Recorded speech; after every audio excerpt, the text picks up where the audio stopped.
बड़े गरीब साहब, ताजदार मदीना वाली कायनात मुस्तफा जाने रहमत की बारगाह में वो गरीब सहाबी है। आका ने फरमाया, ऐ मेरे गरीब सहाबी बताओ क्या हाल है, जिंदगी कैसी चल रही है। वो गरीब सहाबी अर्ज करने लगे, या रसूल अल्लाह क्या बताओ हाल क्या है, गुर्बत है, मुफलिसी है। या रसूल अल्लाह गुर्बत इतनी कि मैंने अपनी जिंदगी में कभी मीठा नहीं खाया। इतनी हुजूर फरमाते क्या चाहते हो?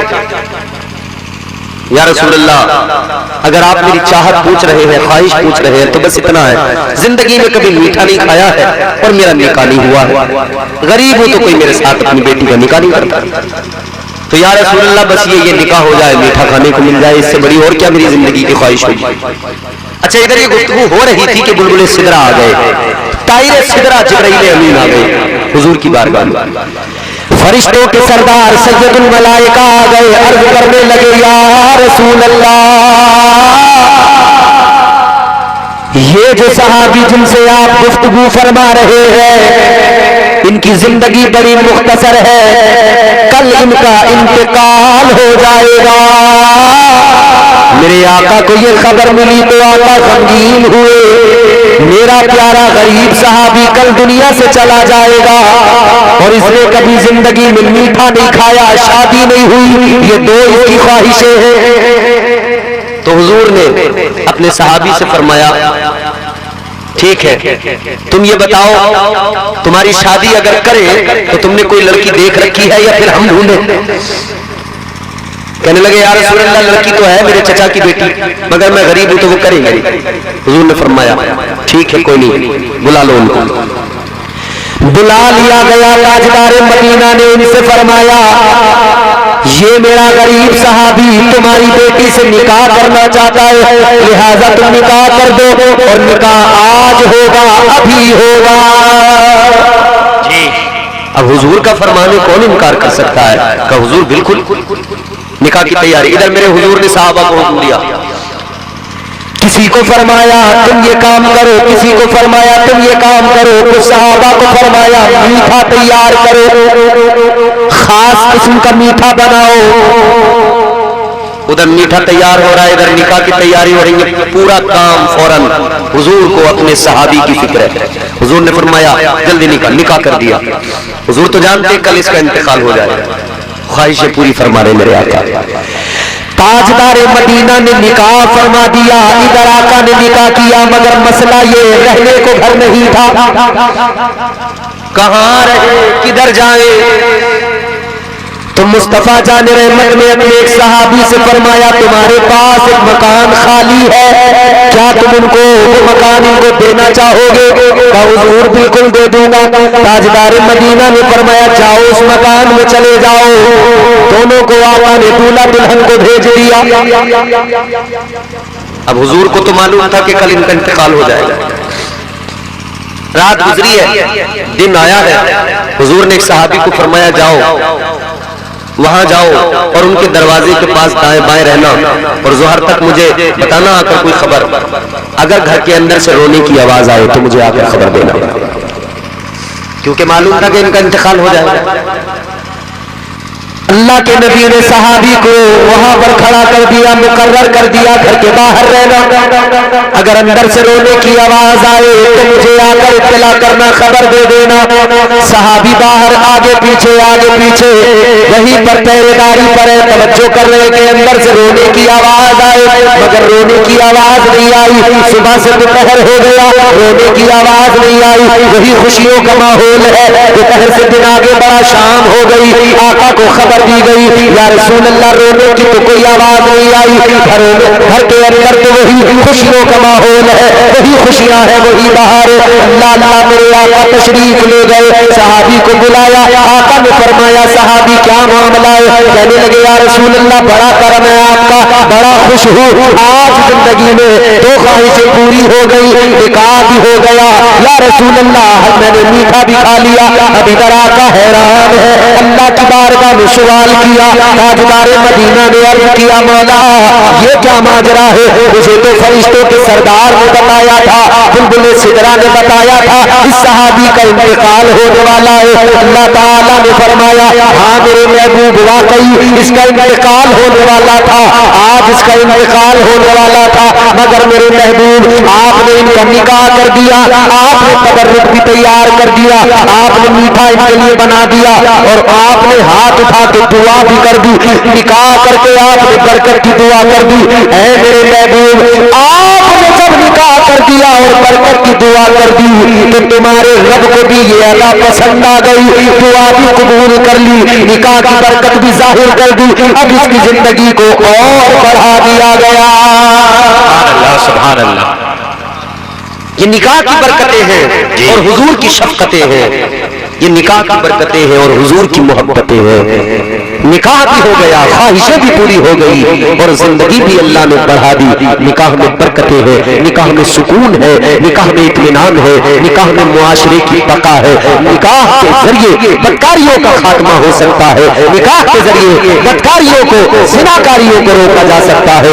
जरूरत इस बात की है कि निकाह को आसान किया जाए, निकाह को आसान किया जाए, निकाह पे सिर्फ फोकस किया जाए, बाकी चीजों को जो फजूल है, रस्म रिवाज है, उन्हें खत्म किया जाए। अजीजाने गिरामी वकार, अल्लाह ताला ने इसीलिए फरमाया ये निकाह इसलिए निकाह किया जाता है कि बंदे को सुकून मिले, उसकी जिंदगी में सुकून उसे हासिल हो। जी, निकाह क्या है? ताजदारे मदीना सल्लल्लाहु ताला अलैहि वसल्लम की महबूब तरीन सुन्नत है। अल्लाह ताला ने कुरान मजीद में इस उन्वान के तहत कई मकामात पर अपने बंदों से कलाम फरमाया, बंदों की रहनुमाई फरमाई। जी, कुरान मजीद में अल्लाह ताला ने निकाह की अहमियत भी बयान की और निकाह के फायदे भी बयान किए। अल्लाह का कुरान ये भी बताता है कि निकाह सिर्फ ख्वाहिशात की तकमील का नाम नहीं, निकाह जिंदगी के सुकून का नाम है, निकाह नफ्स को काबू में रखने का नाम है, निकाह जिंदगी को बेहतर बनाने के लिए जरूरी है। इसीलिए मेरे आका की हदीस है, आका ने इरशाद फरमाया, अन निकाह मिन सुन्नती फमर रगिबा अन सुन्नती फलैसा मिन्नी। आका फरमाते हैं ये मेरी सुन्नत है, मेरी सुन्नत है। हालांकि हुजूर से पहले दुनिया में जो अंबिया अलैहिमुस्सलाम तशरीफ लाए उन्होंने भी निकाह किए, तो सुन्नत तो तमाम अंबिया की है निकाह करना, मगर मेरे हुजूर ने बिलखुसूस उम्मत को पैगाम दिया कि ये मेरी महबूब तरीन सुन्नत है। बेशक, सुभान अल्लाह। हुजूर ने 11 निकाह किए अपनी जिंदगी में। उम्मत को 3 निकाह करने की इजाजत, 4 निकाह करने की इजाजत मिली। वो भी मैं बताऊंगा कि उन निकाहों की हैसियत क्या है और किस तरह से इजाजत मिली। ऐसा नहीं कि कोई भी उठा के चल पड़ेगा मुझे 4 करने हैं। वो पाकिस्तान में एक मुफ्ती साहब है, बावले हो गए, वो सोशल मीडिया पे बस रात दिन यही बता रहे हैं लेके भाग जाओ, दूसरा निकाह कर लो, दुनिया की ऐसी तैसी जो होगा देखा जाएगा। कुरान क्या कहता है निकाह के मुताल्लिक? आपकी तवज्जो है? जी, तो तवज्जो है तो जरा कुछ आपकी जबान से कुछ निकले, कुछ बोले तो मुझे लगे कि आपकी तवज्जो है। मोहब्बत से जरा जोर से कहें सुभान अल्लाह। परवरदिगार आलम खालिक़े कायनात रब्बुल लम यज़ल ला यज़ाल ने कुरान मजीद में ऐलान फरमाया, व मिन आयातिही अन खलक़ लकुम मिन अनफुसिकुम अज़वाजन लितस्कुनू इलैहा व जअल बैनकुम मवद्दतन व रहमा। सुभान अल्लाह, सुभान अल्लाह। जोर से बोलो सुभान अल्लाह। थोड़ा थोड़ा बोलते रहोगे तो मुझे लगता रहेगा कि हाँ ये सुन रहे हैं मुझे, वरना मुझे अगर नहीं बोले तो लगेगा कि सुन नहीं रहे, मुझे झेल रहे हैं। तो मैं ये नहीं चाहता कि आप मुझे झेलें, मैं चाहता हूं कि आप मेरी बात को सुने। अल्लाह ताला ने कुरान मजीद में फरमाया कि ये जो निकाह है, ये जो शादी करना है, ये भी दर हकीकत अल्लाह की निशानियों में से एक निशानी है जी। उसने हमारे जोड़े बनाए, हमारी जिन्स से हमारे जोड़े तैयार किए। आप कहेंगे कैसे? तो हम कहेंगे कि पहले आदमी दुनिया के हजरत आदम, अल्लाह ने उनका जोड़ा बनाया तो कैसे बनाया? उनकी ही बाई पसली से हजरत हव्वा को पैदा फरमा दिया जी, बेशक। तो वही जिन्स है ना, हम जिन्स हुए ना दोनों, उन्हीं से उनका जोड़ा बना दिया। ये दुनिया का पहला निकाह हुआ, जो दुनिया की पहली औरत हजरत हव्वा को अल्लाह ने पैदा किया। परवरदिगार आलम ने दुनिया के पहले इंसान जनाब हजरत आदम को पैदा फरमाया, मिट्टी से पैदा फरमाया। कुरान मजीद गवाही दे रहा है, परवरदिगार आलम ने फरिश्तों से फरमाया, व इज़ क़ाल रब्बुका लिल मलाइकति इन्नी खालिक़ुम बशरन परवरदिगार आलम ने कुरान मजीद में फरमाया, ऐ मेरे फरिश्तों, मैं मिट्टी से इंसान को पैदा करने वाला हूँ। मिट्टी से चार चीजें इंसान की तख्लीक में है, मिट्टी, पानी, हवा, आग, चार चीजें। परवरदिगार आलम ने हजरत आदम अलैहिस्सलाम को पैदा फरमाया, मगर अकेले इंसान, कोई दूसरा इंसान नहीं। और इंसान के साथ ये मामला फिक्री है, अकेला हो, तन्हा हो, बोर हो जाता है, लाख आसाइशें हो, मगर अकेला होने की वजह से दिल नहीं लगता, तबीयत उखड़ती है। और उसके साथ एक दो हो तो दिल लगा रहता है। तो अल्लाह ताला ने हजरत आदम अलैहिस्सलाम की कैफियत को देखा। एक रोज जनाब हजरत आदम अलैहिस्सलाम सोए हुए हैं, अल्लाह ताला ने दुनिया की पहली औरत को पैदा फरमा दिया। आपकी ही पसली से आपका हम जिन्स तैयार किया। पहली औरत हजरत हव्वा को अल्लाह ने पैदा किया। हजरत आदम की आंख खुली, देखा हजरत हव्वा है। तो हजरत आदम अलैहिस्सलाम ने पूछा, कौन है आप? फरमाने लगी, मैं औरत, मुझे अल्लाह ने पैदा किया है आपके लिए। हजरत आदम अलैहिस्सलाम ने हाथ बढ़ाया छूने के लिए।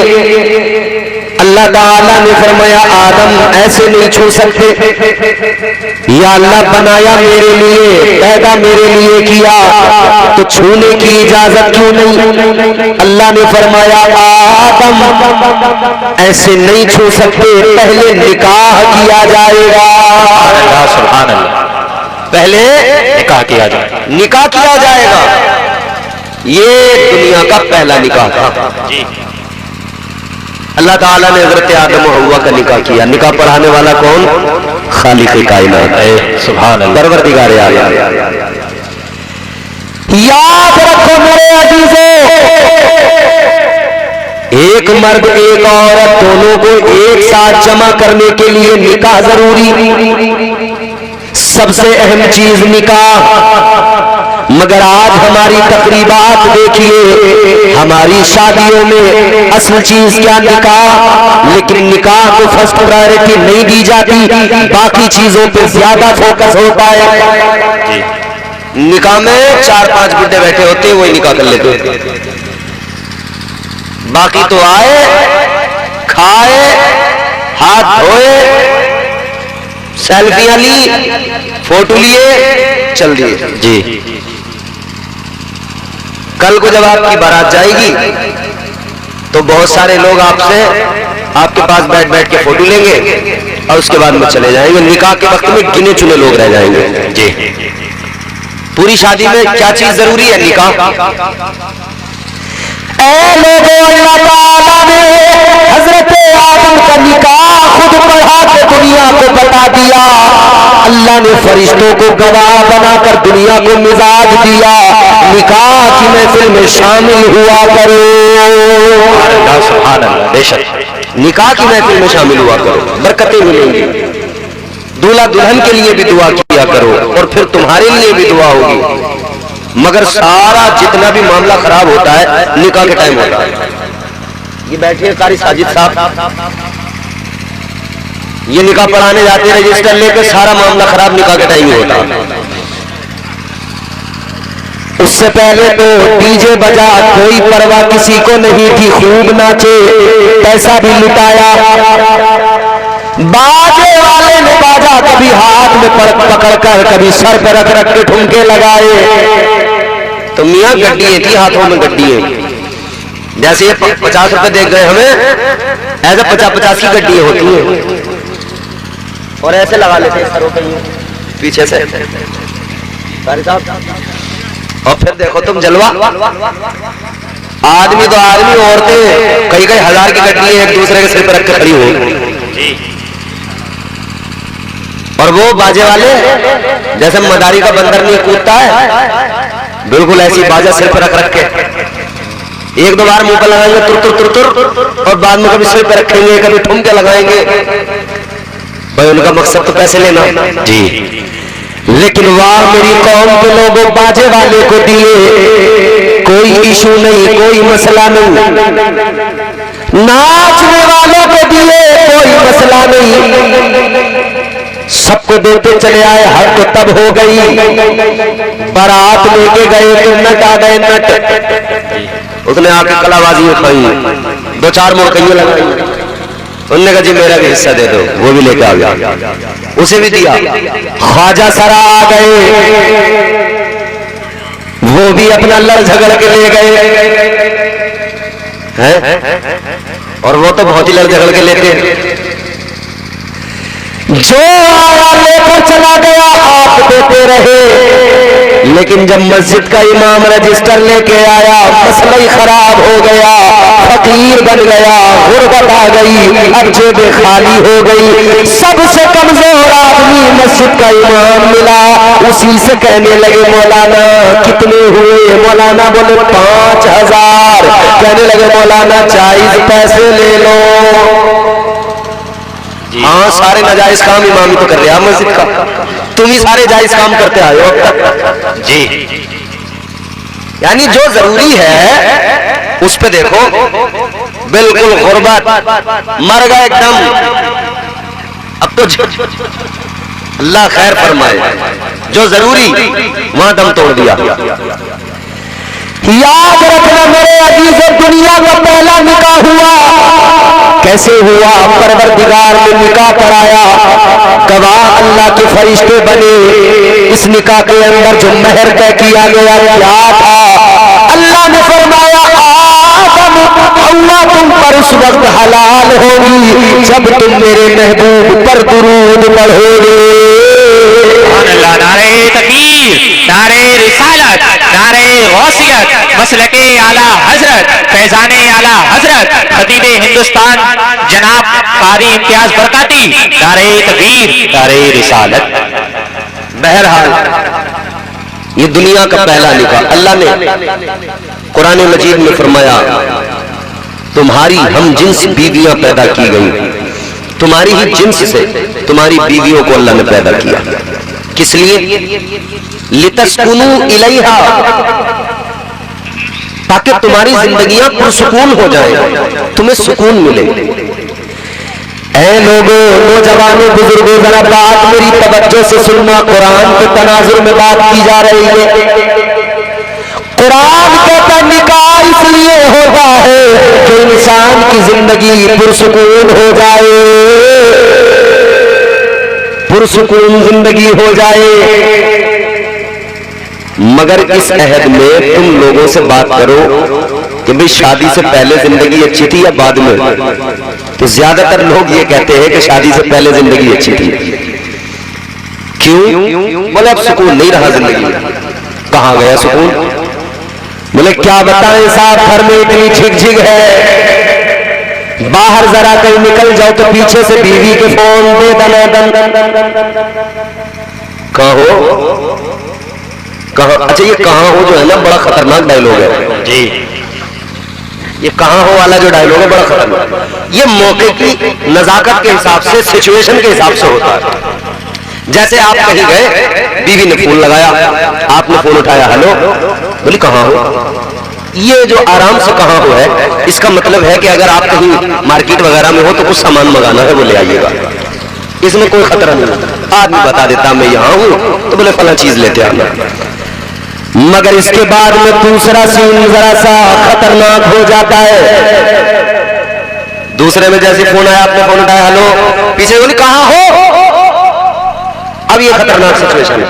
इसका मतलब आपको भेजा कहीं गया था, पहुंच कहीं गए हो जी, टाइम से घर नहीं पहुंच रहे हो।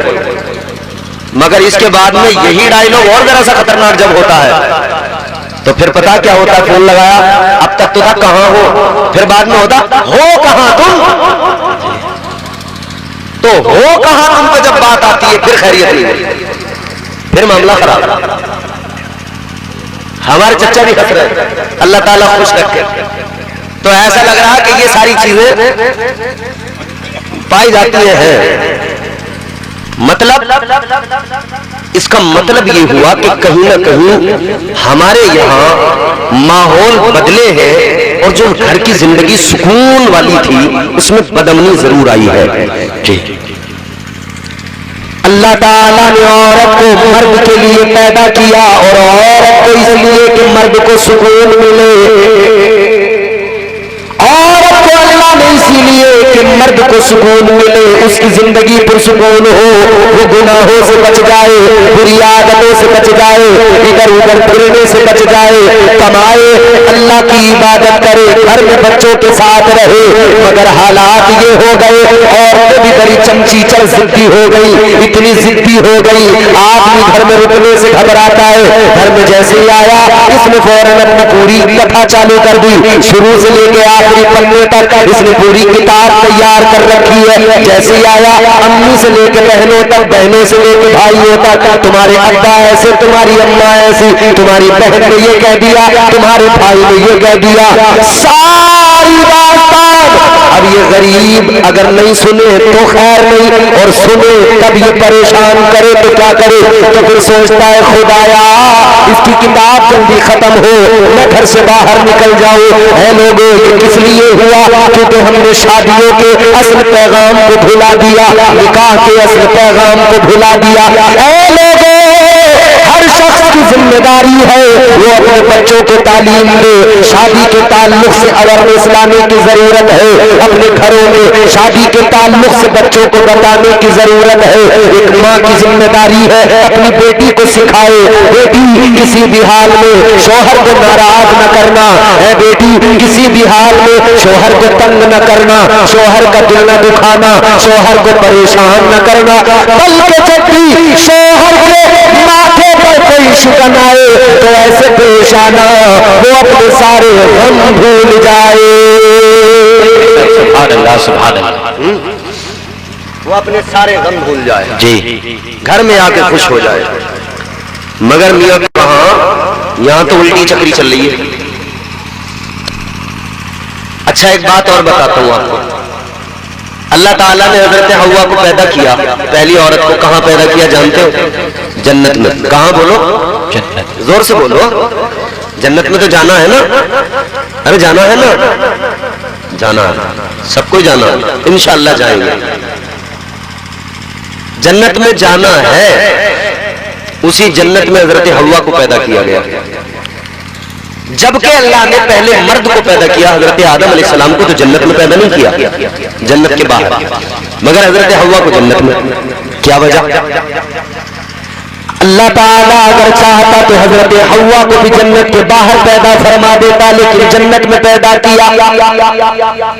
क्या वजह है कि अल्लाह ने हजरत हव्वा को जन्नत में पैदा किया? गौर से मेरी बातें जरा सुन लेना।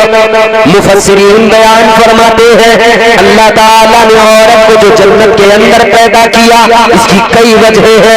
एक वजह तो ये है कि औरत जब जन्नत में पैदा हुई, अल्लाह ने औरत को मिजाज दिया, औरत जरा आंख खोल के दे, तुझे जन्नत नजर आएगी, जन्नत की बहारें नजर आएगी, जन्नत का हुस्न नजर आएगा, जन्नत की रानाइयां नजर आएगी, जन्नत की रौनकें नजर आएगी, जन्नत का हुस्न नजर आएगा, जन्नत के बागात नजर आएंगे, जन्नत का सुकून नजर आएगा, जन्नत की सफाई नजर आएगी। अल्लाह ने औरत को जन्नत में पैदा करके मिजाज दिया, तुझे जन्नत में पैदा किया गया है, जन्नत को देख ले, अच्छी तरह अपनी आंखों में बसा ले, क्योंकि तुझे दुनिया में जाना है, दुनिया में जाकर अपना एक घर बसाना है। याद रख ले, जन्नत को देख के जा, जब दुनिया में अपना घर बसाए, उसे जन्नत का नमूना बना देना। अल्लाह सुभान अल्लाह। क्या बना देना? शर्मा रहे हो, बोल नहीं रहे हो, डर लग रहा है घर पे जाके कहीं। जन्नत का नमूना अल्लाह ने तो मिजाज दिया कि अपने घर को जन्नत का नमूना बना देना, मगर औरतों ने बना क्या रखा? दंगल बना रखा, दंगल घर को, मैदान जंग। और पिछले दिनों तो ऐसी दहशत थी लोगों में, नीला ड्रम देखकर लोग घबरा रहे थे, ऐसा आतंक का माहौल था, मियां ऐसा डर था। हाफिज फरीद साहब किबला नीले ड्रम पे नजर पड़, आदमियों ने नीले ड्रम खरीदने खत्म कर दिए, मार्केट डाउन कर दी उसकी, बोले ये घर में नहीं लाएंगे। अल्लाह ने मिजाज दिया अपने घरों को जन्नत का नमूना बना देना, मगर यहां महाभारत चल रही है घर में, पूछो मत, आदमी बेचारा परेशान है, थका हारा जैसा काम से परेशान घर में आया, सोच रहा था घर में जरा सुकून मिलेगा, मगर यहां आते फिर इसकी क्लास लग गई, आने की देर नहीं हुई थी। और फिर शिकायत ये, बेचारा जब ये परेशान हो जाता है ऐसी बातों से, तो फिर ये क्या करते हैं मर्द लोग? अवॉइड करते हैं, सुनते नहीं है, नजरअंदाज करते, इग्नोर करते।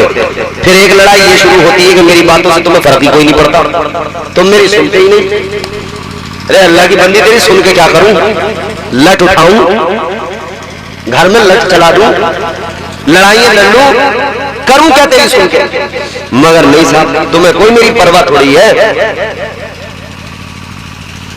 औरत को अल्लाह ने मिजाज दिया, घरों के अंदर ऐसा माहौल बनाओ कि घर जन्नत का नमूना नजर आए, यानी घर के अंदर सुकून हो, घर के अंदर मर्द आए, वो सुकून की सांसें ले, उसे राहत घर के अंदर मिले। कुरान ने यही तो मिजाज दिया। अच्छा, दूसरी वजह अल्लाह ताला ने जो औरत को जन्नत में पैदा किया, उसकी दूसरी एक वजह मुफस्सिरीन बयान फरमाते हैं। दूसरी वजह यह है कि अल्लाह ने औरत को जन्नत में पैदा करके ये मिजाज दिया कि औरत जरा जन्नत में नजर डाल, जन्नत को देख, तो जन्नत के अंदर हूरें भी हैं, अल्लाह की मखलूक हूरें, बड़ी खूबसूरत, बड़ी बड़ी आंखों वाली। कुरान में उसका जिक्र 12 किया गया, अल्लाह ने किया कुरान में जिक्र मुतादिद मकामात।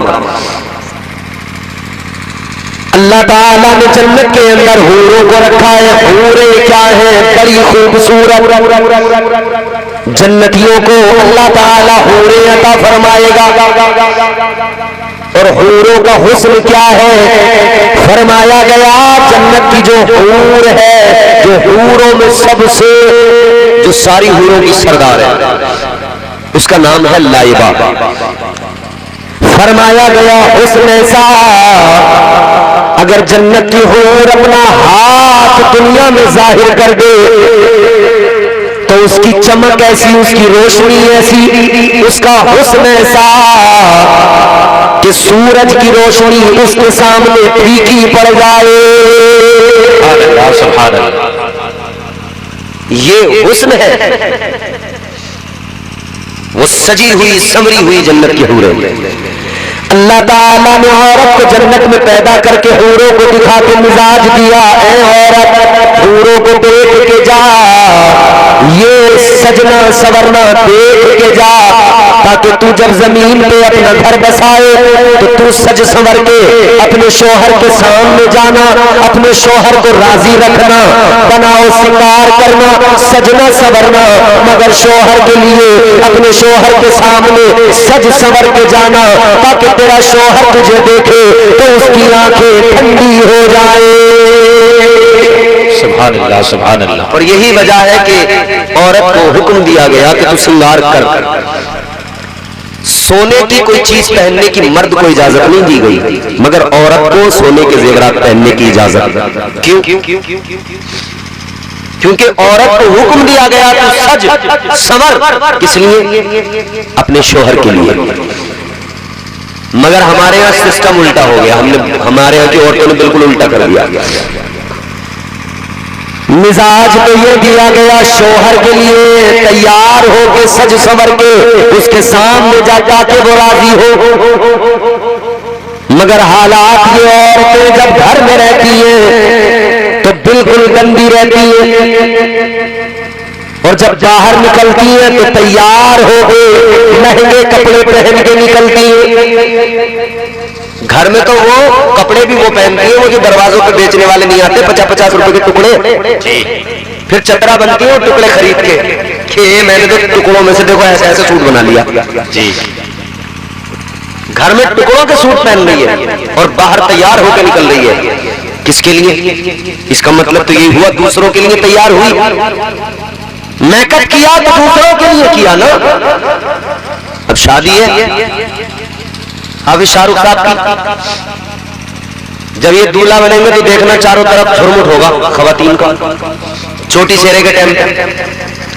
यहाँ का तो मुझे पता नहीं, मगर कई गांवों में मैंने देखा ऐलान होता है, ऐलान मस्जिद में, हजरत एक ऐलान समाज फरमाए, हाफिज शाहरुख साहब का चोटी सेहरा हो रहा है, तमाम हजरात चोटी सेहरे में पहुंच जाएं। मतलब ये मर्दों के लिए नहीं है ऐलान, इसका मतलब औरतें जैसे सुनती हैं जल्दी जल्दी तैयार होकर फौरन निकलती हैं चोटी सेहरे पे जाना है। सारी औरतें पूरी चारों तरफ से सब औरतें खड़ी हो गई चोटी सेहरे पे। कोई तो इसलिए गई मेरा हक ना मारा जाए, मेरा जो हक है वो मुझे मिल जाए। कोई इसलिए गई कि देखेंगे जाके दूल्हा को देखेंगे। कोई इसलिए गई कि मैंने जो ये अच्छा वाला हार पहना है इस पे भी तो किसी की नजर पड़े कि फला की बीवी देखो कितना महंगा हार पहने जी, हक है। और औरतों को अपने सामान दिखाती है पहन पहन के, किसने अच्छा पहना मुकाबला चल गया।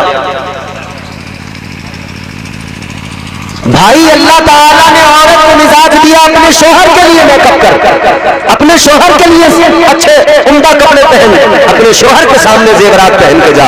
मगर हाँ, जब तक तो वो तिजोरी में रखे रहेंगे, जब तक कोई दिया बारात ना आए।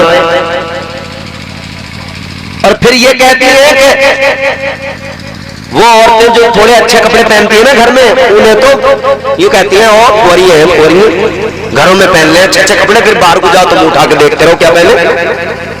उन्हें बेवकूफ समझ रही है अपने आप को चला कि हम तो घर में टुकड़ी पहन कर काट लेते हैं। ये अक्लमंदी नहीं है, बेवकूफी है। आओ मैं तुम्हें बताऊं अजीजाने गिरामी वकार, इस्लाम का क्या पैगाम है, इस्लाम का क्या मिजाज है।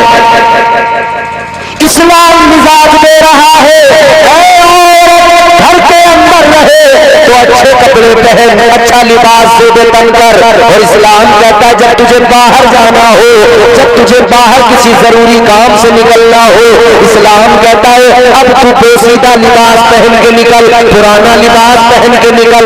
अच्छा लिबास न पहनना, बाहर जाते हुए पुराना लिबास पहनना।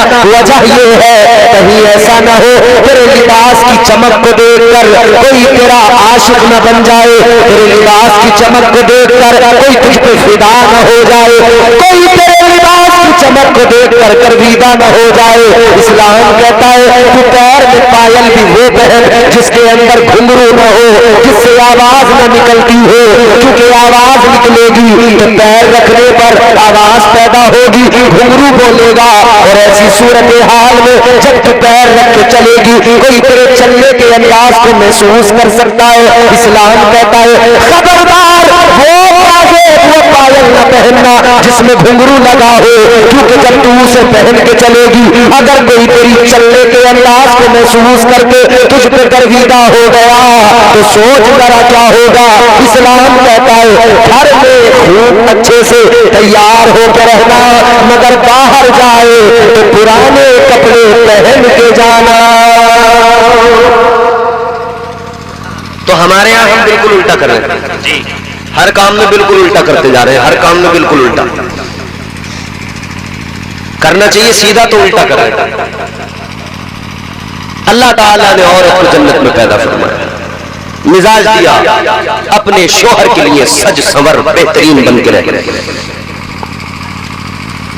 ये दुनिया का पहला निकाह बड़े पैगाम देता है, जिंदगी आसान करने के लिए बड़े तोहफे हैं इसके अंदर।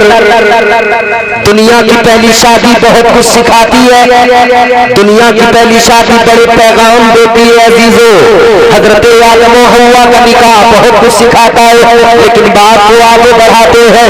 आगे बढ़िए, अल्लाह ताला ने इस सिलसिले को आगे जारी फरमाया और अंदाज क्या, परवरदिगार ने जब तक चाहा जन्नत में रखा, मंशाए रब परवरदिगार की मशीयत के राज, फिर आखिरकार हजरत आदम और हव्वा को जब जमीन पर उतारा गया, जन्नत से जमीन पर भेजा गया। हजरत आदम और हव्वा जब जमीन पर आ गए, अल्लाह अकबर कबीरा, गौर फरमाइए, अब यहाँ एक नई जिंदगी शुरू हुई, एक अलग जिंदगी शुरू हुई। अल्लाह ताला ने हजरत आदम को हुक्म दिया, आदम अब कमा के खाना पड़ेगा, अब मेहनत मजदूरी करना पड़ेगा, अब खेत में दाना डालोगे तो फसल उगेगी, अब तुम्हें अपने रिस्क की जो है जुस्तजू में खुद लगना पड़ेगा। देने वाला तो बहरहाल परवरदिगार है, देने वाला तो खालिक़े कायनात है, मगर देता है, देना तो उसी का काम है, लेकिन मेहनत करना पड़ेगा।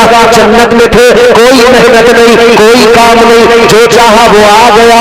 और इंशाअल्लाह बरोज़े क़यामत आखिरत के बाद में जब जन्नत में जाएंगे तब भी यही होगा, फिर वहां कमाना नहीं पड़ेगा, काम करना नहीं पड़ेगा, फिर वहां जो चाहोगे मिल जाएगा, जो तमन्ना करोगे मिल जाएगा। अजीज़ाने गिरामी वकार, अब हजरत आदम अलैहिस्सलाम अपने कमाने में लगे, अल्लाह की इबादत और साथ साथ इसके हलाल की तजस्सुस में लग गए। हजरत जिब्रील ने खेती करना सिखा दिया, अल्लाह अकबर। और वहीं से फिर अब आगे नस्ल इंसानी का आगाज होना है। हजरत आदम और हव्वा को मिलने से अब अल्लाह ने इंसानियत को फरोग दिया, इंसानियत को आगे बढ़ाया, नस्ल इंसानी का फरोग, अल्लाह अकबर। तो ये भी पता लगा ये शादी करना नस्ल इंसानी को फरोग देना है, हक है। आज भी आप देखो, शादी होने के बाद में एक दो साल अगर कोई बिलफर्ज ऐसा मसला हो जाए, बच्चे नहीं हो रहे हो, तो सब लोग फिर कभी दिखाओ किसी डॉक्टर को, तो कभी इस डॉक्टर को, कभी उस डॉक्टरनी के पास, कभी कहीं कभी कहीं दुआएं की जाती है, दुआएं कराई जाती है, अल्लाह साहिब औलाद बना दे। मतलब ये कि निकाह का एक मकसद ये भी है कि नस्ल को फरोग मिले, नस्ल को फरोग मिले, इंसानियत बाकी रहे दुनिया में।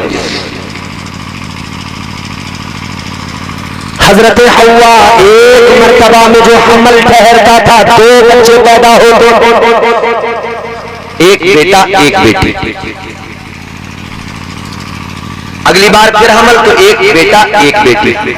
तो इधर जो बेटा था उधर जो बेटी थी, इन दोनों का निकाह, उधर जो बेटा था इधर जो बेटी थी, इन दोनों का निकाह। इस तरह से निकाह होता था, इसी तरह से निकाह होते गए, इसी तरह से इंसानियत आगे बढ़ती गई। निकाह का सिलसिला अब ये जारी हो गया। हजरत आदम अलैहिस्सलाम का निकाह अल्लाह ने किया और फिर हजरत आदम अलैहिस्सलाम की औलादों के निकाह करते चले गए। वही सिस्टम आज तक जारी है। आगे बढ़े अजीज़ाने गिरामी वकार, फिर मेरे आका ने इस सुन्नत को इतना पसंद फरमाया, ताजदार मदीना ने ऐलान फरमाया ये मेरी सुन्नत है, हुजूर की सुन्नत। शरीयत कहती है निकाह में ताखीर न की जाए, क्योंकि निकाह एक ऐसा वाहिद रास्ता है जो जिना के रास्ते बंद कर देता है। जब से लोगों ने निकाह में ताखीर शुरू की, जिना की कसरत हो गई। लोग जिना को आम समझने लगे, क्योंकि जब बच्चों के वक्त पे निकाह नहीं होंगे तो गड़बड़ तो होनी है। ताजदार मदीना ने फरमाया निकाह को आसान करो, जिना को मुश्किल कर दो। मतलब जल्दी शादियां करो और सादगी के साथ करो ताकि जिना करना मुश्किल हो जाए। मगर हमने क्या किया जनाब, बिल्कुल उल्टा कर दिया, निकाह को मुश्किल बना दिया। कितना मुश्किल बनाया, कितना मुश्किल बनाया। निकाह से पहले एक आदमी हिसाब लगाता है बैठकर, मुझे अल्लाह ने बेटी दी है, बेटी पे खुश था वो, उसकी परवरिश कर रहा था खुशी खुशी। मगर जब बेटी जवान हुई तो अब उसे एक फिक्र है जो अंदर से खाई जा रही है, एक फिक्र है जो अंदर से उसे सता रही है। अब वो इस फिक्र में लगा है बेटी तो जवान है, इसकी शादी करना है, मगर इंतजाम क्या है। आजकल तो हालात ये है, बहुत सारा जहेज भी देना है, अलग अलग तरह की डिमांड होगी, उनको पूरा करना है। 250 लोग आकर चढ़ाई करेंगे, उन 250 को अच्छा खाना खिलाना है। अगर खाने में जरा सी कहीं चूक हो गई तो बात खराब होगी। मेरी बेटी को फिर वो ताने देंगे, मेरी बेटी को फिर सताया जाएगा। ये निकाह को मुश्किल करने वाली बात है जी। इसी तरह तो निकाह मुश्किल हुआ जी। अब बाप हिसाब लगा रहा है, जब तक इतना हिसाब ना बने कैसे निकाह की हामी भरूं, कैसे कहीं बेटी का रिश्ता करूं, जब तक इतना सब मेरे पास इंतजाम ना हो।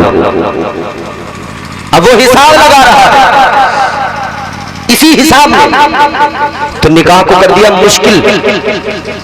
जिसको आका ने कहा आसान करो, उसे मुश्किल कर दिया। जिना को कर दिया आसान,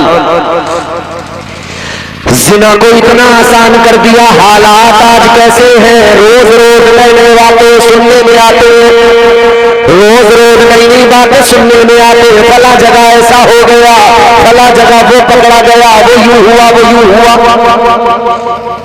और देखो पूरी दुनिया जो है ना एक तरह से प्लान बना के प्री प्लान का काम हो रहा है। जिना को आम करने और आसान करने के लिए ये दुनिया प्लान बना के काम कर रही है। कुछ चीजों का इस्तेमाल बहुत सही भी होता है, मगर उससे कहीं बहुत ज्यादा गलत होता है। अब से पहले तक की, अभी एआई का दौर है। एआई समझते हैं नौजवान, सारे समझते हैं। जो बुजुर्ग हैं अगर उन्हें कुछ दुश्वारी मैं बता दूं आसान करके, आर्टिफिशियल इंटेलिजेंस मतलब एक ऐसा आविष्कार किया गया कि आप उसको जो कमांड देते हो वो फौरी तौर पे वो आपका काम करके दे देता है।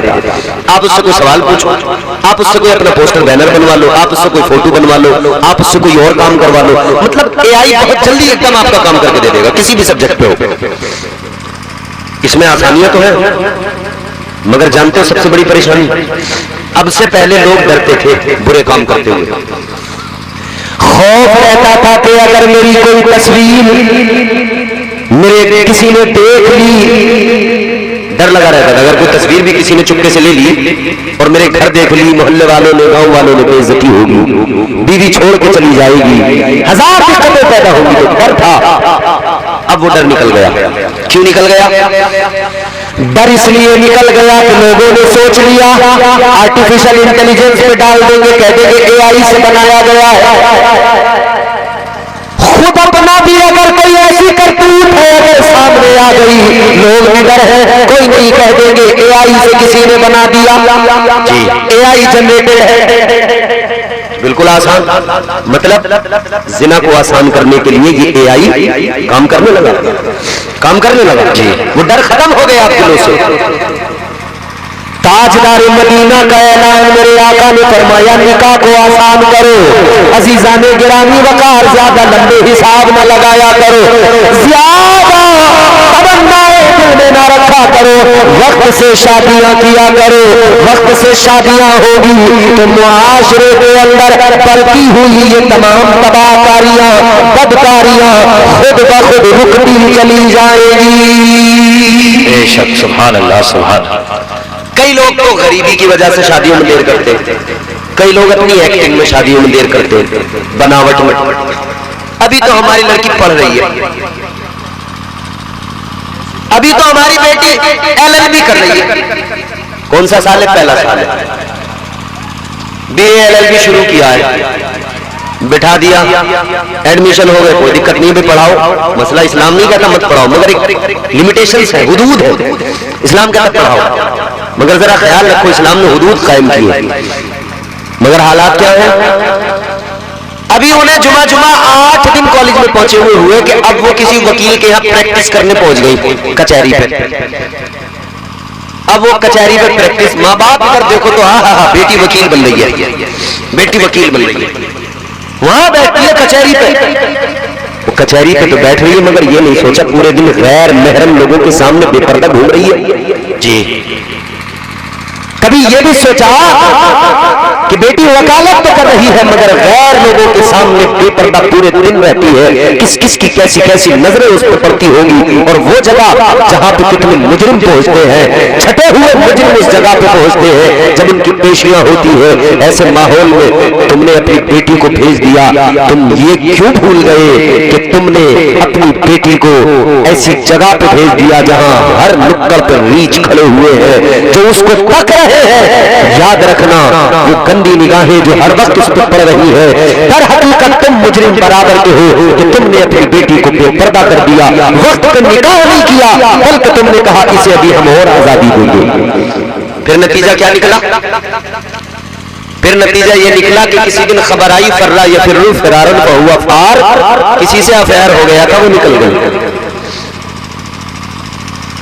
डॉक्टरनी बनाने के लिए छोड़ा था मर्दों के दरमियान, पता लगा कोई कंपाउंडर लेके निकल गया।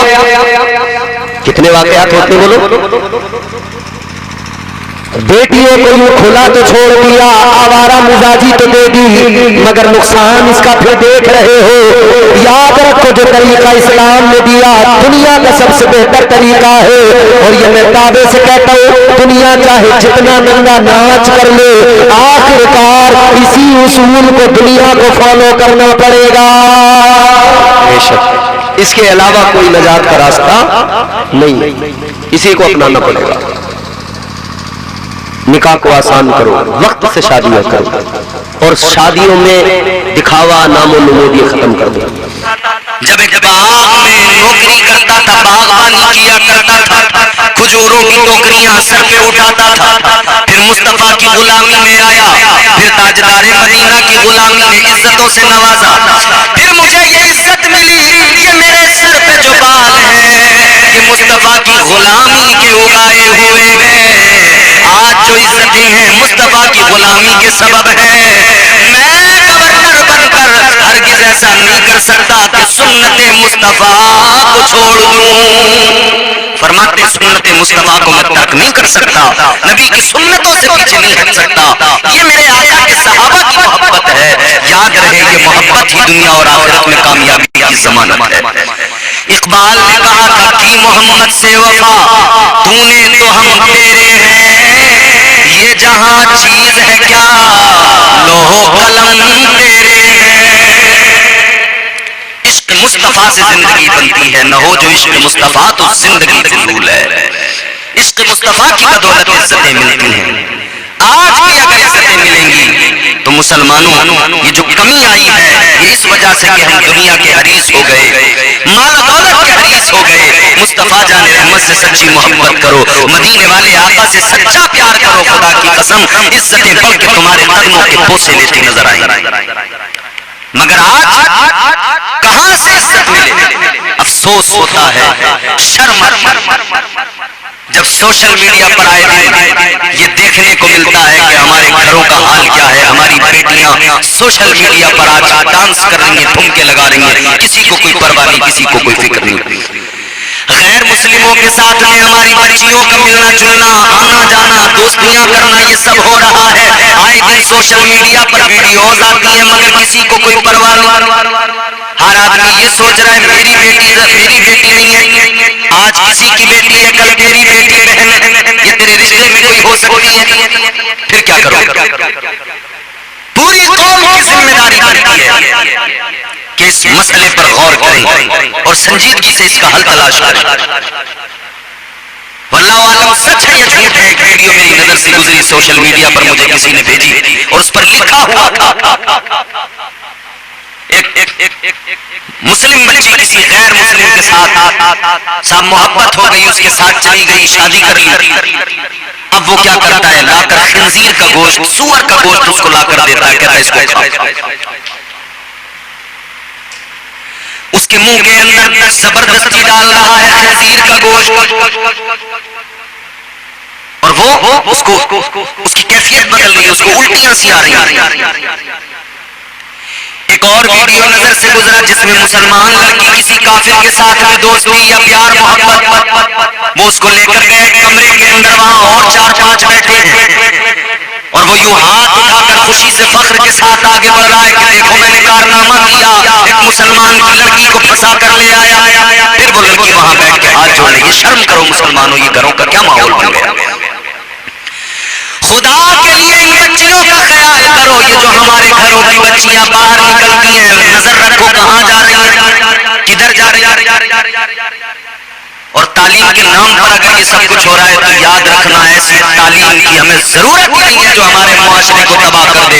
ऐसी तालीम किस काम की जो हमारी बच्चियों का ईमान ही बर्बाद कर डाले। घर में बिठा कर उन्हें तालीम दो, खुद बनो टीचर, उसकी माँ टीचर बने, घर में बिठा कर तालीम दो, भाई उसको तालीम दे। या फिर आप किसी ऐसी जगह पर तालीम दिलाएं जहां पर आपको लगता हो कि यहां पर हम एतमाद भरोसा कर सकते हैं। साथ उसको जाइए छोड़ने के लिए, लेकर आइए, बिल्कुल भी चूक नहीं होनी चाहिए। वक्त न मिले कि बच्ची किसी गैर के साथ भाग जाए। मेरे अजीजों, वक्त आ गया है, अब बहुत ज्यादा मोहतात रहने की जरूरत है। हमारी बच्चियों को फंसाया जा रहा है, हमारे नौजवानों को वर्गलाया जा रहा है, हमारे नौजवानों को मार पीट कर कभी घायल किया जाता है, कभी पुलिस के जरिए उन्हें जेलों में बंद किया जाता है। अपने तर्ज जिंदगानी को बदलने की जरूरत है, अपनी आदतें अपने अतवार बदलने, दुनिया से इतना दिल न लगाओ, दुनिया की रंगीनियों ने बर्बाद कर दिया, माल दौलत के जो हम हरीस बन गए, इस हिरस ने हमें बर्बाद कर दिया। मेरे हुजूर ने बाज़ाब्ता फरमाया था कि मुझे अपनी उम्मत में ये खौफ नहीं कि कुफ्र पलट कर आएगा, मगर ये खौफ है कि माल दुनिया, माल दौलत, दुनिया की दौलत की हिरस मेरी उम्मत को बर्बाद करेगी। और वही नतीजा आज हमारे सामने, माल दौलत का इतना लालच, आज तलालियां इस कदर है, अल्लाह खैर फरमाए। जहां जिसका मौका लगता है, जैसा भी मौका लगता है, 100 रुपए की दलाली का भी मौका लगता है, वो वहां भी नहीं छूटता। अपने रिश्तेदार, अपने सगे रिश्तों में, अपने दोस्तों के साथ, अपने भाइयों के साथ भी नहीं छूटता। अगर किसी को हॉस्पिटल में एडमिट कराने के लिए चले गए तो वो हमदर्दी के लिए नहीं, बल्कि वहां भी कोशिश की है इससे कहीं न कहीं 2-4 हजार रुपए मार लिए जाए, 2-4 हजार की दलाली किसी तरह लग जाए। किसी को अगर कुछ सामान दिलाने चले गए, उसमें 2-4 हजार की दलाली कर ली, उसमें 2-4 हजार मार लिया। किसी भी तरह से हो, बहरहाल लोग हाथ हो गई, गैस के सिलेंडर भी किसी को दिलवा रहे हैं तो उसमें भी दलाल। जाने वाला से चला जाता है, मगर हमें पैगाम देके जाता है। औरत आई आके कहने लगी, हुजूर दुआ कर दे, आप अल्लाह के पैगंबर नबी खुदा है, मेरे बच्चों की उम्र ज्यादा नहीं होती, कम उम्र में चले जाते हैं। इनका बेटा 15-16 साल का दुनिया से चला गया। कितनी कम उम्र में, 15-16 साल की उम्र, बड़ी मुख्तलिफ छोटी सी, मगर सुनो औरत कहती मेरे बच्चे कम उम्र में चले जाते हैं। हज़रत नूह अलैहिस्सलाम ने फरमाया कितनी उम्र में जाते हैं? ताजदारे मदीना के आशिकों गौर करो, हज़रत नूह अलैहिस्सलाम ने फरमाया है खातून ज़ईफ़ा ज़रा बता तेरे बच्चे कितनी उम्र में मर जाते हैं, कितनी उम्र में चले जाते हैं?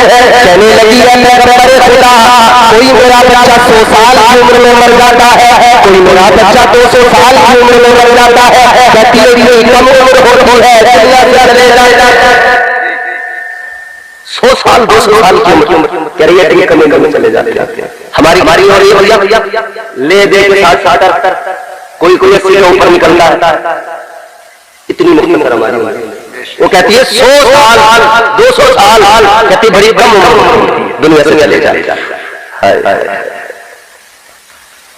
हजरत नूह अलैहिस्सलाम ने फरमाया ऐ खातून, कहती है तेरे बच्चे 100 साल 200 साल हो जाते हैं, कहती है बड़ी छोटी उम्र में है, बड़ी मुख्तसर सी उम्र।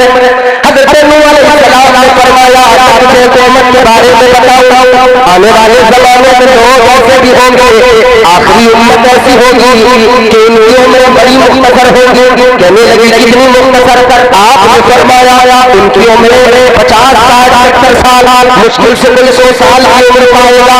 वो जमाना भी आएगा इतनी कम उम्र में लोग दुनिया से चले जाएंगे, इतनी कम उम्र में लोगों के इंतकाल हो जाएंगे। इतना सुना तो वो खातून कहने लगी है पैगंबर खुदा वो जो लोग होंगे जिन्हें 50-60 साल की जिंदगी मिलेगी, जिन्हें मुश्किल से 100 साल की जिंदगी मिलेगी, इतनी कम उम्र पाएंगे। कहने लगी मुझे लगता है इतनी कम उम्र में वो कुछ भी नहीं कर पाएंगे, न घर बना पाएंगे, न जमीनें खरीद पाएंगे, न इमारतें बना पाएंगे, न दुनिया में कुछ कर पाएंगे।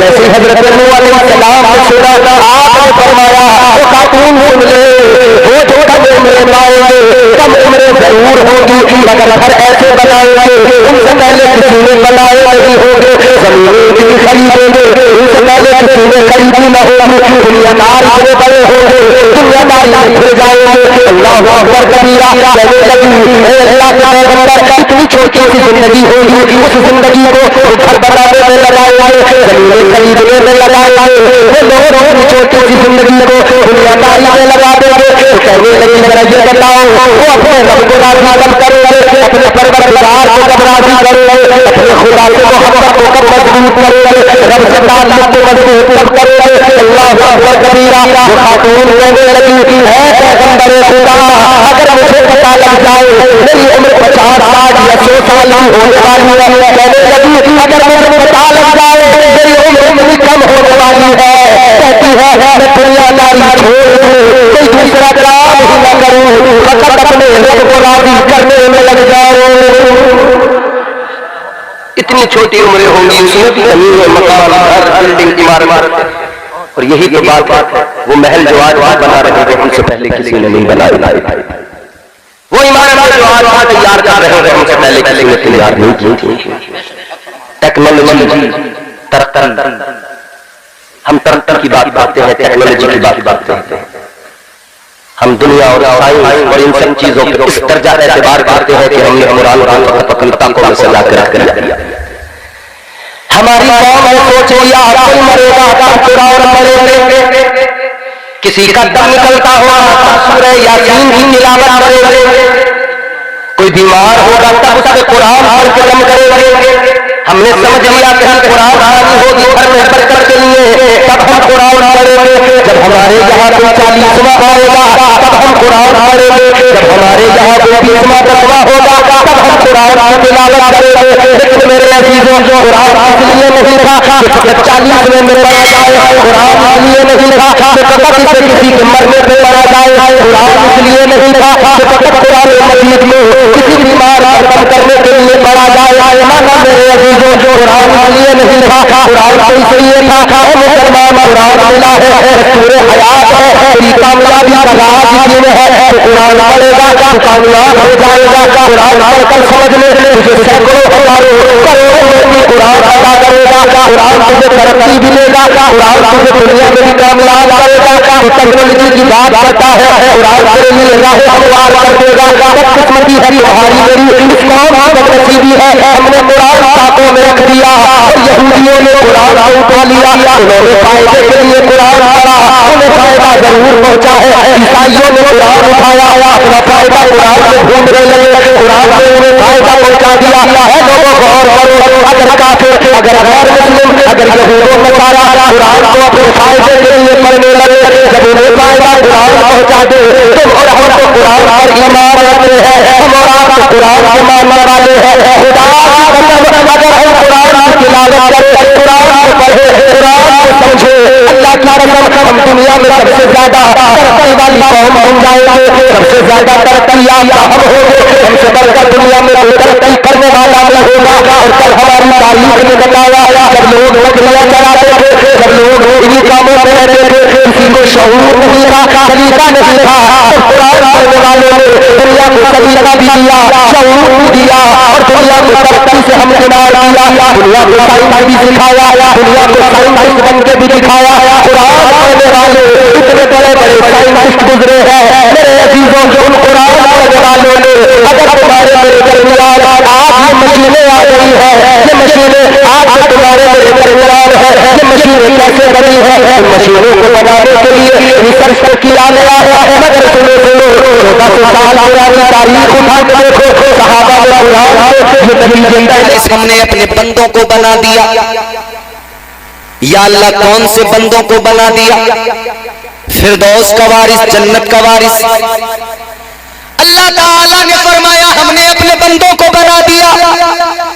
या अल्लाह कौन से बंदे हैं जिन्हें तूने जन्नत का वारिस बना दिया? अल्लाह का कलाम है, मन कान तक़िया, फरमाया उन्हें जो मुत्तकी है, जो परहेजगार है, जो तक़वाशियार है, परहेजगारों को फरमाया हमने उन्हें जन्नत का वारिस बना दिया। और अगले मकाम पे तो अल्लाह ने बाज़ाब्ता फरमाया कानत लहुम जन्नातुल फिरदौसी नुज़ुला। अल्लाह ने फरमाया जन्नतुल फिरदौस का वारिस बनाया। तेरी ख्वाजा के जिंदा दिल सुन्नी गयूर मुसलमानों ज़हन करीब करना, बात सुनना। अल्लाह ताला ने फरमाया जन्नतुल फिरदौस का वारिस बनाया। पहले ये समझो जन्नतुल फिरदौस का, जन्नत के कई दर्जे, जन्नतुल मावा जन्नत का एक दर्जा, जन्नतुल नईम जन्नत का एक दर्जा। मगर बारगाह मुस्तफा में चलो, ताजदार मदीना ने ऐलान फरमा दिया, तुम्हारे मेरे आका ने बता दिया जन्नत में कई दर्जे हैं, मगर जन्नत का जो आला तरीन दर्जा है उसे जन्नतुल फिरदौस कहा जाता है। आका ने फरमाया है मेरे गुलामों, जब भी अल्लाह की बारगाह में हाथ उठाया करो, जब भी परवरदिगार से मांगा करो जन्नत, जब भी जन्नत का सवाल किया करो, आका ने फरमाया अपने रब से, परवरदिगार से जन्नतुल फिरदौस मांगा करो। जन्नत मांगो तो जन्नतुल फिरदौस। या रसूल अल्लाह जन्नतुल फिरदौस मांगे, क्या खास है? आका ने फरमाया जन्नतुल फिरदौस वो जन्नत का दर्जा जिसके ऊपर रहमान का अर्श है। जन्नतुल फिरदौस जन्नत का वो दर्जा, आका फरमाते हैं जहां से जन्नत की नहरें निकलती है, ये वो जन्नत का आला दर्जा है। अजीजों जन्नतुल फिरदौस मांगा करो। आका ने बंदों, आका ने अपने गुलामों को हुक्म दे दिया। अजीजाने गिरामील कद्र ये जन्नत का आला तरीन दर्जा अल्लाह ताला ने फरमाया इसका वारिस हमने मुत्तकियों को बना दिया। मुत्तकी कौन होते हैं? आओ जरा कुरान पाक से मालूम किया जाए। अल्लाह ताला के कलाम बता मुत्तकी कौन होते हैं, मुत्तकियों का मकाम क्या हुआ करता है, मुत्तकियों का स्टेटस क्या हुआ करता है, तो अल्लाह का कुरान बताता है। मुत्तकी की शान अगर समझना है तब भी कुरान पढ़ना पड़ेगा। मुत्तकी का स्टेटस समझना है तुम्हें कुरान उठाना पड़ेगा। मुत्तकी का मकाम मर्तबा समझना है तो तुम्हें कुरान पढ़ना होगा। और ये जानना है मुत्तकी कौन होता है तब भी तुम्हें कुरान उठाना पड़ेगा। अल्लाह अकबर कबीरा। और कुरान मुत्तकी की शान बयान करता है। अल्लाह ताला का कुरान कहता है इन्नल्लाह युहिब्बुल मुत्तकीन। अल्लाह ताला का कलाम कहता है अल्लाह ताला मुत्तकियों से मोहब्बत फरमाता है। अल्लाह ताला तक़वाशार लोगों से मोहब्बत करता है। अगले मकाम में फरमाया इन्नल्लाह मअल मुत्तकीन, फरमाया अल्लाह साथ है तो मुत्तकियों के साथ है। अब जरा कुरान की बारगाह में सवाल किया जाए, रब के कलाम ये तो समझ में आया मुत्तकी की शान बड़ी है, मुत्तकी का मकाम बड़ा है, मगर जरा कुरान ये बता मुत्तकी कोई बंदा बनता कैसे है, मुत्तकी किसी को ये खिताब कैसे मिलता है? तो अल्लाह ताला का कलाम है, परवरदिगार का कुरान बताता है इन्नल्लज़ीना यग़ुद्दूना अस्वातहुम इंदा रसूलिल्लाह उलाइकल्लज़ीना इम्तहनल्लाहु क़ुलूबहुम लित्तक़वा। अल्लाह ताला का कुरान कहता है लोगों मुत्तकी जानना है कौन होता है तो आओ जान लो मुत्तकी कौन होता है। रब काबा ने ऐलान कर दिया जो मेरे महबूब की बारगाह में बाअदब रहे, जिसकी आवाज पस्त रहे, जो हबीब का अदब करता है, अल्लाह ताला उसके दिल को तक़वा अता फरमा देता है। तक़वा उसे अल्लाह अता करता है जो बाअदब होता है, मुस्तफा की बारगाह का अदब करता है। पता लग गया कोई भी शख्स कितनी नमाजें पढ़ ले, कितने सजदे कर ले, तकवा शिआर नहीं बन सकता।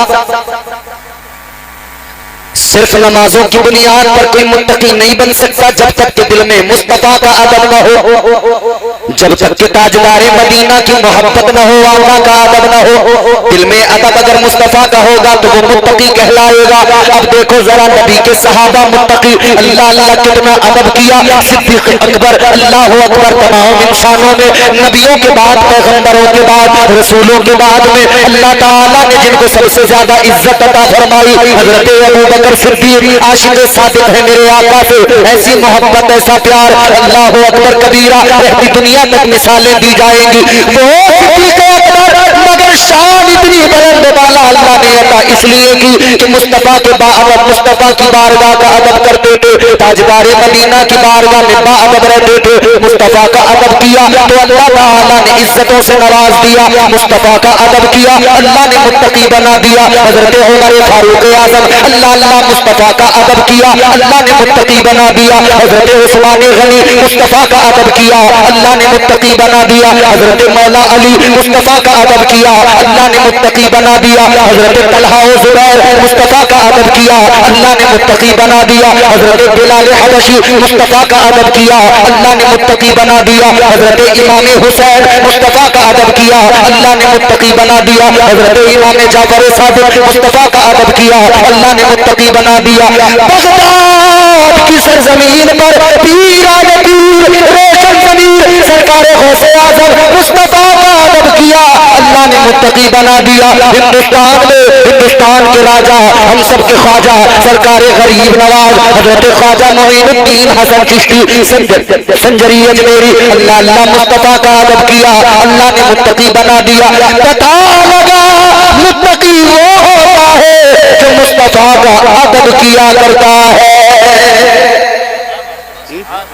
अदब नहीं, तकवा है ही नहीं। अदब से तकवा मिलता है, ये याद रहे।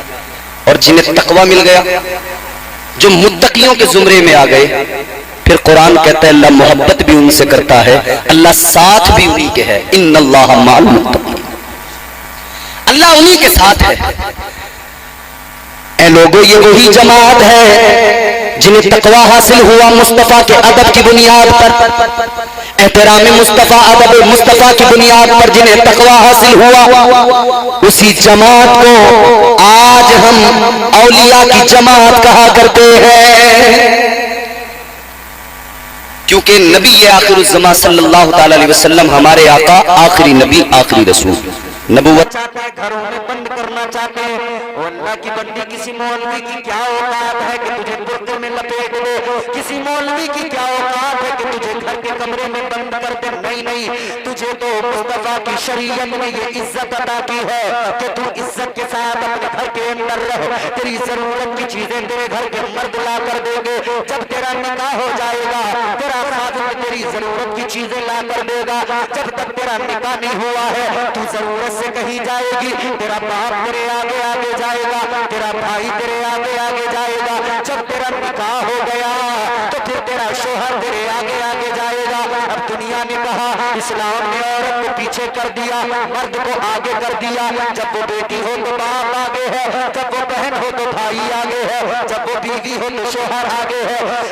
दुनिया के बेगैरत इंसानों, तुम्हारी अकलें ज़ाया हो गई। सुनो, मैं बताता हूँ, इस्लाम ने औरत को पीछे नहीं किया। और औरतों तक अगर बात पहुँच रही है, अभी पहुँच रही है, तो अब भी सुने, वरना सोशल मीडिया के जरिए दुनिया भर में जहाँ तक बात जाए, वहाँ तक मेरी बात को सुना जाए। एक औरत घर से निकल कर चली, उसके आगे आगे उसका शोहर चला, बहन चली आगे आगे भाई चला, बेटी चली आगे आगे बाप चला। किस लिए चला? इसको पीछे रखने के लिए नहीं चला, बल्कि इसलिए चला जैसे कि आज की मिसाल अगर दो, कोई इलाके का विधायक चलता है तो उसके आगे आगे उसके गार्ड चलते हैं, उसके आगे आगे उसके मुहाफिज चलते हैं। ये पहले बादशाह होते थे, बादशाह के आगे आगे उसके वजीर चलते थे, उसके सिपाही चलते थे।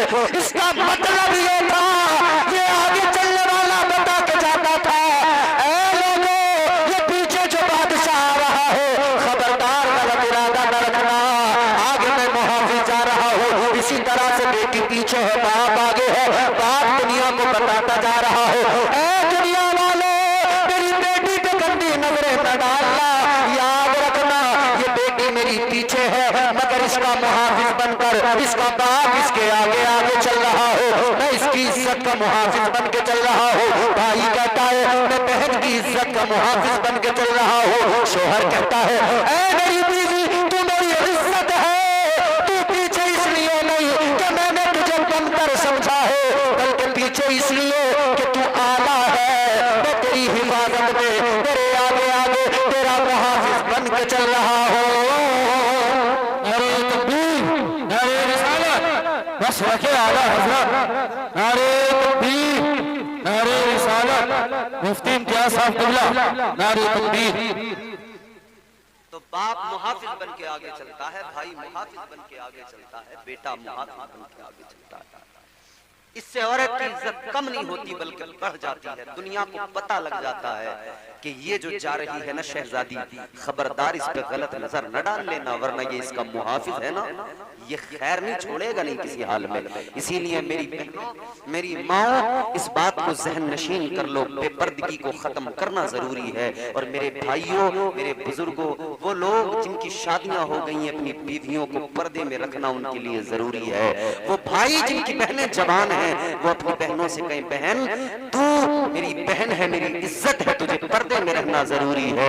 बाप अपनी बेटी से कहे बेटी तू मेरी बेटी है, लखते जिगर है, तुझे पर्दे में रहना जरूरी है, ताकि कल रुसवाई न हो, कल कोई जिल्लत का सामना न पड़ जाए। वरना देखा नहीं तो सर उठा के चलते थे, जब बेटियां भाग गई है उनके सर शर्म से झुक गए हैं। आज वो झुका हुआ सर है, आज शर्माते हैं, घर से बाहर निकलते हुए फिक्र होती है कहीं रास्ते में कोई यूं न कह दे ये फला जो भाग गई उसका बाप जा रहा है। तो ये नौबत क्यों आती है? क्योंकि घरों से पर्दे, और शादी में तो पर्दे नाम का कोई मतलब ही नहीं बनता। शादी में तो मियां मकानों के पर्दों की हालत खराब हो जाती है, औरतों के पर्दों की तो बात ही क्या रही।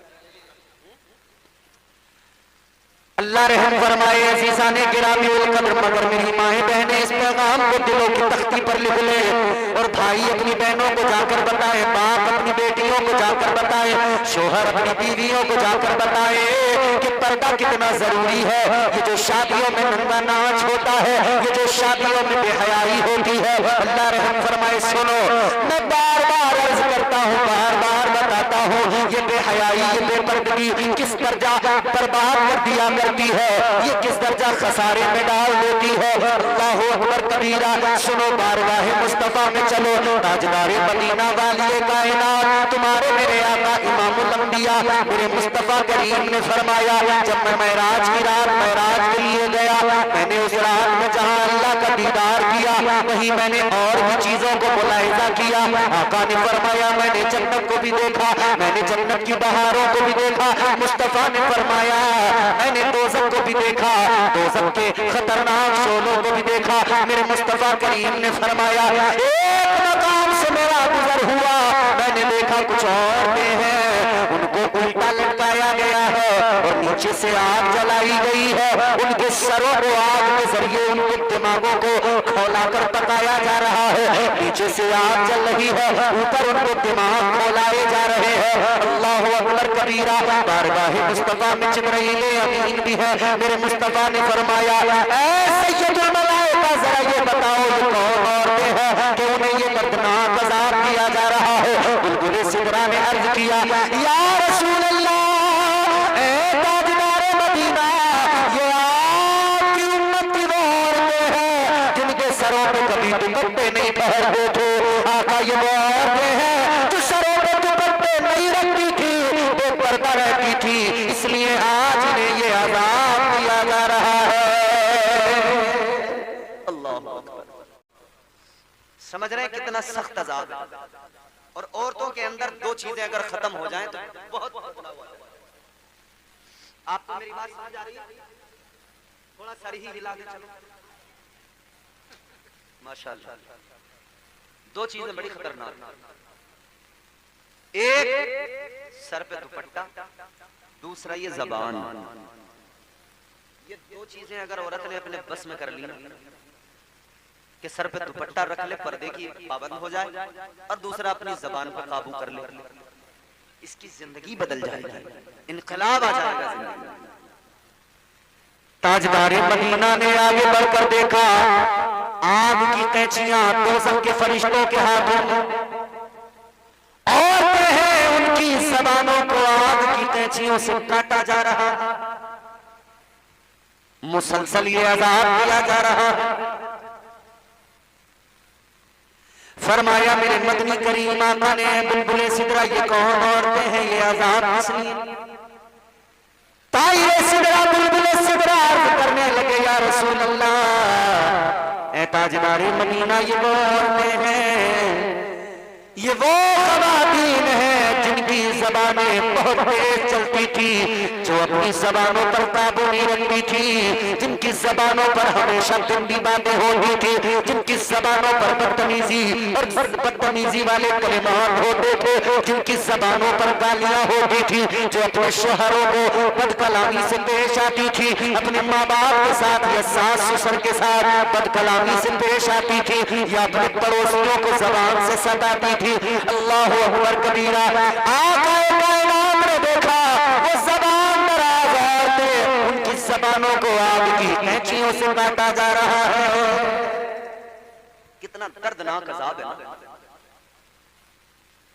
सुनो, गौर करो मेरे अजीजों, इस बेहयाई को रोकना होगा, मुआशरे को बदलना होगा। ये हल्दी की रस्म जो है ना, इस रस्म को खत्म करना होगा।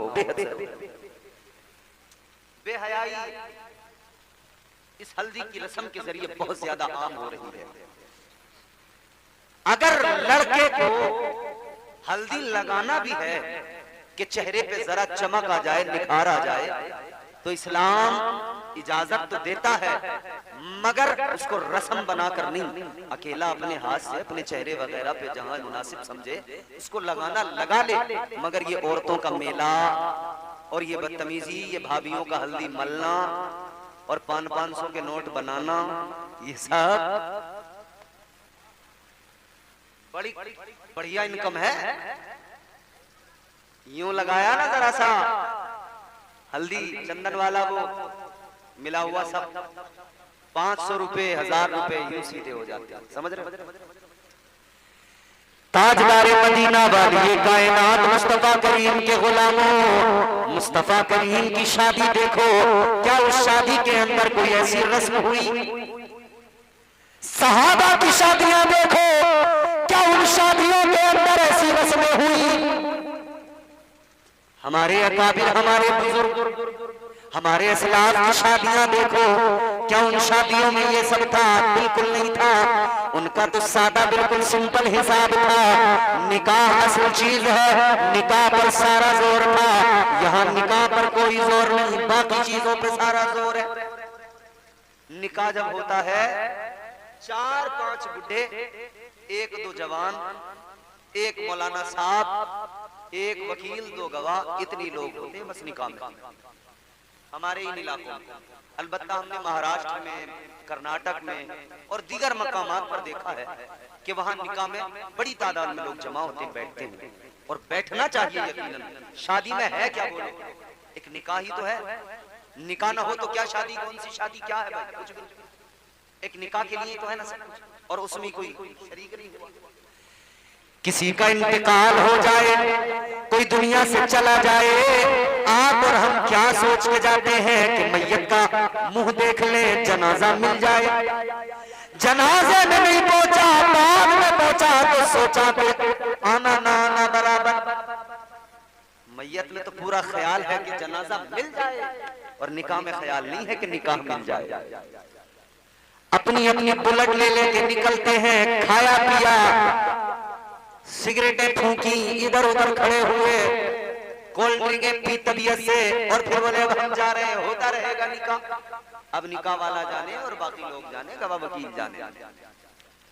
शादी के बाद में तुम महल्ले वालों से मालूम कर लो इसका मेहर कितना है, पता ही नहीं होगा किसी को। कोई शरीक ही नहीं हुआ निकाह, पता कहां से चले? याद रखना मेरे अजीजों, ताजदारे मदीना वाली कायनात मुस्तफा करीम का पहला निकाह, पहली शादी। 40 साल मेरे आका की 25 साल उम्र है और जनाबे हजरत खदीजतुल कुबरा इस्लाम इस्लाम इस्लाम पर जिनके बड़े एहसान है, उम्मुल मोमिनीन हजरत खदीजतुल कुबरा 40 साल उम्र है और फिर बेवा भी है। मेरे आका ने उनसे निकाह किया, जबकि लोग मक्के के चाहते थे कि खदीजतुल कुबरा से निकाह हो जाए, मगर उन्होंने हमेशा इनकार किया। वो कहती थी अब निकाह नहीं करूंगी, मगर जब हुजूर को देखा, हुजूर की सीरत को देखा, हुजूर के किरदार को देखा, मेरे मुस्तफा के अखलाक को देखा और मेरे मुस्तफा की शान नबूवत को देखा तो गर्दिदा हो गई। फिर इन्होंने अपना रिश्ता, अपने शादी की बात शुरू की और ये बात फिर आखिरकार उस नौयत तक पहुंची कि हुजूर का निकाह हुआ। मगर किस बुनियाद पर हुआ? अखलाक की बुनियाद पर। किस बुनियाद पर हुआ? किरदार की बुनियाद पर। मेरे हुजूर बज़ाहिर बहुत ज्यादा मालो दौलत मेरे हुजूर के पास, बोलो, हालांकि यूं तो सारे खजाने मुस्तफा के कदमों में हैं। तुम्हारे मेरे आका की शान तो ये है कि हुजूर ने सहाबा से फरमाया, है मेरे सहाबा, अगर मैं चाहूं तो ये जो उहद का पहाड़ है ये सोने का बन जाए, मेरे साथ साथ चलने लगे। लेकिन फिर भी हुजूर ने गुरबत को पसंद किया, गरीबों को पसंद किया। आका ने फरमाया इस्लाम गरीबों से शुरू होकर गरीबों पर ही खत्म हो जाएगा। खत्म हो जाएगा से मतलब ये नहीं है कि दुनिया में खत्म हो जाएगा। जब कयामत कायम होगी तब बस फिर दुनिया खत्म, मज़ाहिब खत्म, फिर फैसले वाला दिन आएगा, मैं शरकत। ताजदारे मदीना वाली कायनात का निकाह किस बुनियाद पर? किस बुनियाद पर? हजरत खदीजतुल कुबरा ने पसंद किया, अखलाक की बुनियाद पर, किरदार की बुनियाद पर। और हमारे यहाँ माल दौलत, हुस्न, जमीन जायदाद, प्रॉपर्टी। हमारे यहाँ चंद देहात के लोग लड़का देखने निकलते हैं, बेटी की शादी करना है, रिश्ते की तलाश है, तो देख रहे हैं लड़के पर जमीन कितनी है, इसके नाम में कितनी जमीन आएगी, जितनी जमीन आएगी उसी हिसाब से शादी करेंगे। उसके पास में प्रॉपर्टी कितनी है, मकान अलग है या नहीं है। हर इंसान चाहता है, आपकी सबकी मेरी हम सबकी दास्तान यही है, हम सबका किस्सा यही है, हमारी ख्वाहिश यही होती है, बहू आए साथ में रहे, अलग ना हो जाए, बेटी जाए अलग मकान मिले, सबसे अलग रहे। बोलो, एक तरफ तो ख्याल ये है कि बहू अलग ना कर दे कहीं, और एक तरफ बेटी अच्छा कब तक इनके चक्कर में पड़ी रहेगी, अलग कर ले अपना। तेरे तो अभी 3 देवर हैं, इनकी शादियों में बड़ा टाइम लगेगा, कब तक इनके पीछे अपनी जान बचेगी, कब तक बैठी रहेगी ऐसे ही। तुझे अपना भी कुछ करना है कि नहीं करना है? अपने दामाद को बिठा के कहते हैं कि देखो जी, सासें कह रही हैं, सासें क्या तुम्हें अपना नहीं सोचना है? कुछ अपने बच्चों की भी फिक्र करो, सब अपने भाइयों पे कमा के लगा दोगे। 2 बहनें हैं, 3 भाई हैं, इनकी शादियां कब तक होंगी? कब तुम अपना सोचोगे? कब अपना घर मकान करोगे? कब अपना तुम बच्चों की तालीम का सोचोगे? कब अपना ट्रेनिंग करेंगे? ट्रेनिंग, मगर ये भूल गई कि ये इधर अपने दामाद को ट्रेनिंग दे रही है, इधर इनका बेटा किसी का दामाद है, उसकी सास उसे ट्रेनिंग दे रही है। इन्होंने ट्रेनिंग दी, कोई फर्क नहीं पड़ा, लेकिन जब इनके बेटे को ट्रेनिंग मिली तो ये बिलबिला गई, हाय हाय करने लगी। हाय मेरा बच्चा तो ऐसा नहीं था, इसने बहका दिया, इसकी माँ का मकसद है उसने बहका दिया, लेकिन जो तेरा दामाद है वो भी किसी का बच्चा है, तूने भी तो उसको बहकाया है, जैसी करनी वैसी संभालो। क्यों जी? क्या नाम है जिनकी शादी हो रही है? फरमान भाई। कौन से हैं? माशाल्लाह, अल्लाह फरमान भाई की शादी मुबारक फरमाए। जोर से बोलो आमीन। जिसे इनसे कोई जलन वलन का मामला हो वो बता दे अभी, वरना आमीन कहने में कोई पैसा नहीं जा रहा, कोई नुकसान नहीं हो रहा। अल्लाह ताला इनकी अज़दवाजी जिंदगी खुशियों से मुज़य्यन फरमाए। आमीन। और जितने कुंवारे बैठे हैं अल्लाह ताला सबको अच्छी प्यारी खूबसूरत खूबसीरत दुल्हने अता फरमाए। बड़े हाथ उठा उठा के आमीन कह रहे हैं। मगर मेरे अजीजों अब देखो जरा जरा सा गौर करो, ताजदारे मदीना का अखलाक देखा। 40 साल जिंदगी मेरे मुस्तफा करीम की क्या है, अखलाक है, किरदार। मक्के के अंदर बड़े बड़े झूठे, मगर वो बड़े बड़े झूठे मेरे आका को सच्चा कहते थे। मक्के के बड़े बड़े ऐसे लोग जो अमानतों में खयानतें किया करते थे, मगर उनका हाल ये था अपनी अमानतें आका के पास लाकर रखते थे। कहते थे ये बड़े अमीन हैं, इनसे बड़ा अमीन कोई नहीं, इनसे बड़ा सच्चा कोई नहीं। सादिकुल वादुल अमीन कहा करते थे। ये मेरे मुस्तफा का लक़ब था, मेरे मुस्तफा की 40 साल जिंदगी। अल्लाह अकबर, गौर करो जवानों, ये जवानी के अय्याम हैं। आमतौर पर 40 साल तक इंसान जवान रहता है, इसी जवानी के अंदर उसके सारे कारनामे होते हैं। ये 40 साल की उम्र में ही तो फड़फड़ाता है इंसान। ये 40 साल की उम्र होती है, यानी 20 से लेकर 40 तक, खास तौर पर ये 20 साल का जो हिस्सा है, ये जवानी का हिस्सा खास कहलाता है।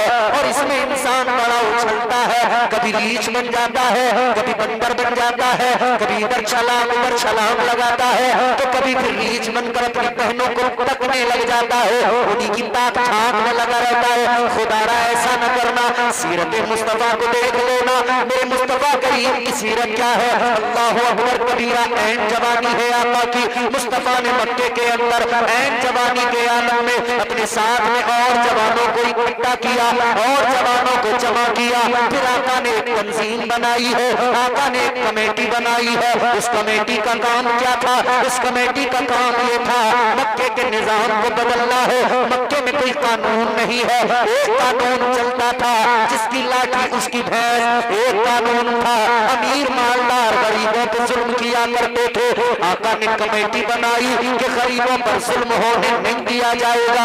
आका ने तंजीम बनाई, गरीबों की मदद की जाएगी। आका ने कमेटी बनाई, बेसहारों का सहारा बनेंगे। आका ने कमेटी बनाई, कमजोरों का साथ दिया जाएगा। आका ने कमेटी बनाई, रोने वालों के आंसू पूछे जाएंगे। आका ने कमेटी बनाई, जो दर्द से परेशान है, जो जख्मों से चूर चूर है, जिन्हें दुनिया ने सताया है, जो दुनिया के सताए हुए हैं, या जो लोग ऐसे हैं परेशान हाल है, तंगदस्ती का शिकार है। आका ने ऐन जवानी के आलम में क्या किया? अपने जवानी के अय्याम में मुस्तफा करीम ने गरीबों की मदद की। मुस्तफा ने अपने अखलाक से लोगों का दिल जीता।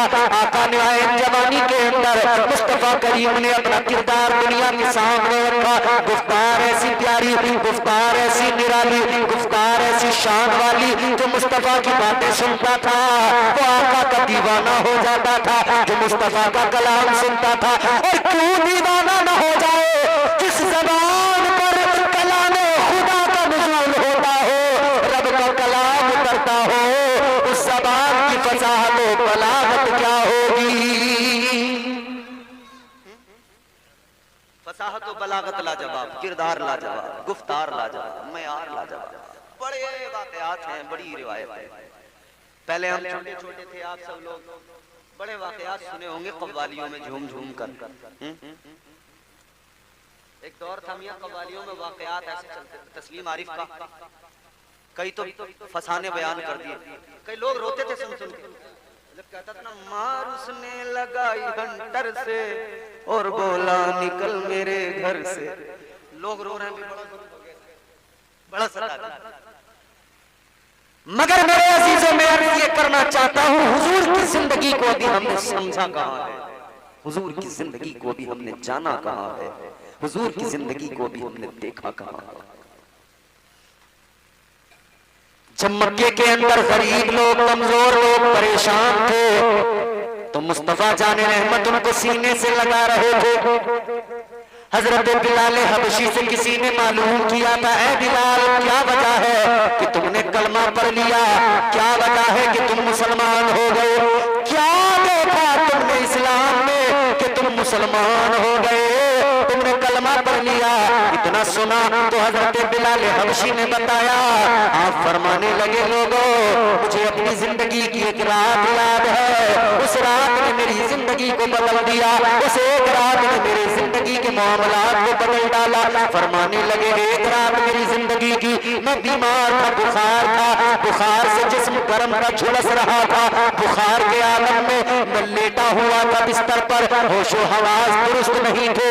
आप फरमाते हैं मेरा जो मालिक था उमय्या बिन खलफ, कहते बड़ा जालिम था, बड़ा सफाक था, बड़े जुल्म किया करता था, कहते बात बात पर मारा करता था, बात बात पर जुल्म किया करता था। हज़रत बिलाल हबशी फरमाने लगे, वो जो मेरा मालिक था बड़ा जालिम था।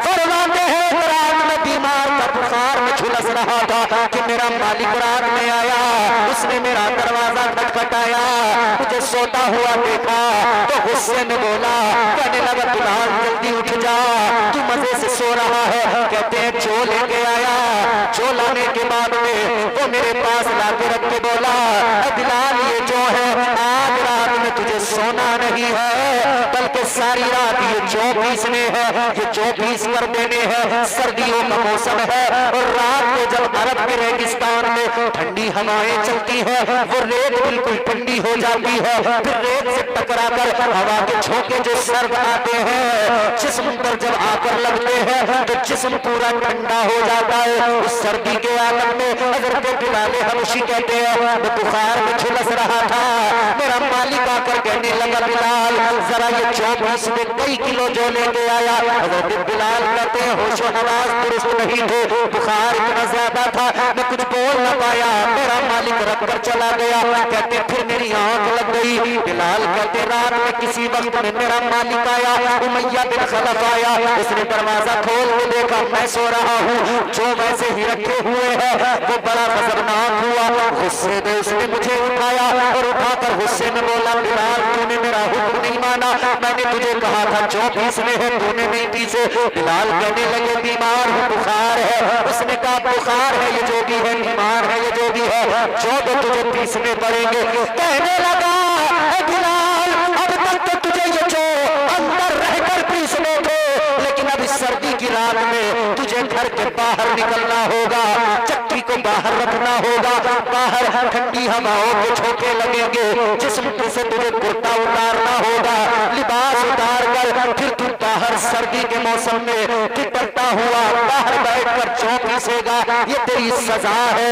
ये सजा दे दी गई, सजा सुना दी गई। हज़रत बिलाल कहते हैं मैं मजबूर था, गुलाम था, करता तो क्या करता, मेरे बस में कुछ नहीं था। कहते बीमार बहुत था, मगर बाहर चक्की रखी, बैठ गया जो लेकर, इधर मुझे बुखार इतना ज्यादा, उधर ठंडी हवाओं के झोंके, मेरा पूरा वजूद ठंडा पड़ गया, पूरा वजूद सर्द पड़ गया। कहते हैं मेरा सर चकराने लगा, अब करीब मैं बेहोश होकर गिर जाता। कहते मैंने देखा मुझे किसी के कदमों की आहट महसूस हुई, कोई मेरी तरफ आ रहा था। कहते मैंने जब देखा तो गौर किया कौन आ रहा है, कौन मेरी तरफ बढ़ रहा है, एक साया नजर आया। कहते मैंने गौर किया तो वो मुस्तफा जाने रहमत तशरीफ ला रहे थे, कोई साया नहीं बल्कि आका की जात थी। रात के सन्नाटे में आका तशरीफ लाए। कहते आका तशरीफ लाए, मेरे मुस्तफा करीम पहुंच गए। ताजदारे मदीना ने जाकर फरमाया बिलाल क्या बात है, तबीयत खराब है? जी तबीयत खराब है। आका ने फरमाया बिलाल उठ जा, काम छोड़ के सो जा। इतना सुना है तो बिलाल कहने लगे अगर मैंने काम छोड़ दिया, अगर मैंने जो नहीं पीसे, अगर मैं सो गया, मेरा मालिक उमय्या बड़ी सजाएं देगा, बड़ा मारेगा, पीटेगा, बहुत दर्दनाक अज़ियतें देगा। इतना सुना तो मेरे आका ने फरमाया ऐ बिलाल तेरी तबीयत खराब है, मैं गरीबों का गमखार हूँ, आज की रात तेरा काम भी होगा, तू भी आराम करेगा।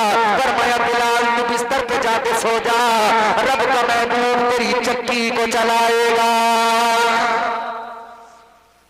हुजूर ने फरमाया काम मैं करूंगा, तू आराम। हजरत बिलाल कहते हैं हुजूर ने मुझे बिस्तर पर लिटा दिया,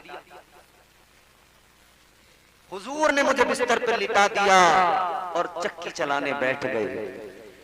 कहते हैं मुझे अभी तक नींद नहीं आई थी, मैं देख रहा था रहमत वाले आका रहमत वाले हाथों से चक्की को चला रहे थे। ताजदारे मदीना चला रहे थे, मैं देख रहा था सारी रात आका चक्की चलाते रहे, जो पीसते रहे, बिलाल सोते रहे।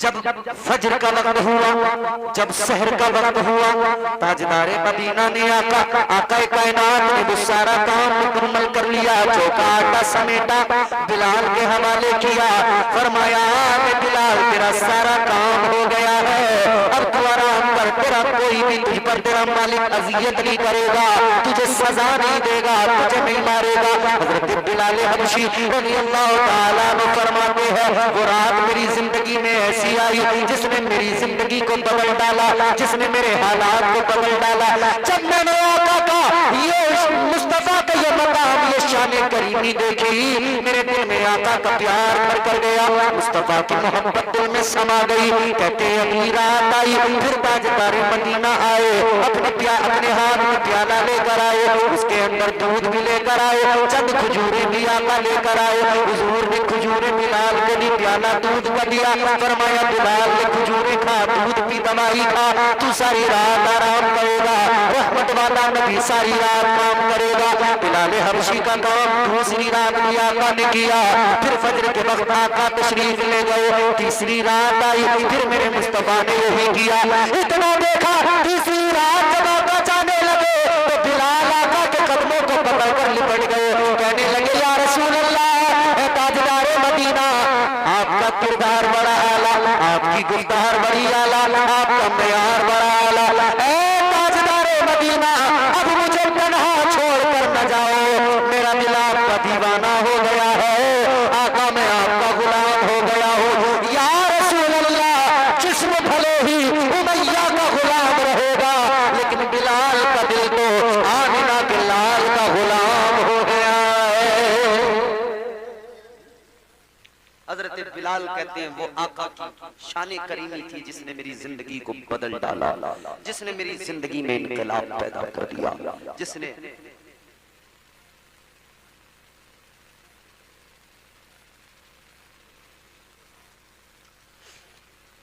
जिंदगी को बदल डाला। कहते हैं एक रात ऐसी आई है जिंदगी में जिसने पूरी जिंदगी को बदल डाला। अजीजा ने गिरामी उल कद्र गौर फरमाइए, ताजदारे मदीना का किरदार तो ये है, मुस्तफा की सीरत तो ये है। ताजदारे मदीना ने गरीबों को सीने से लगाया है, मुस्तफा जाने रहमत ने गरीबों से प्यार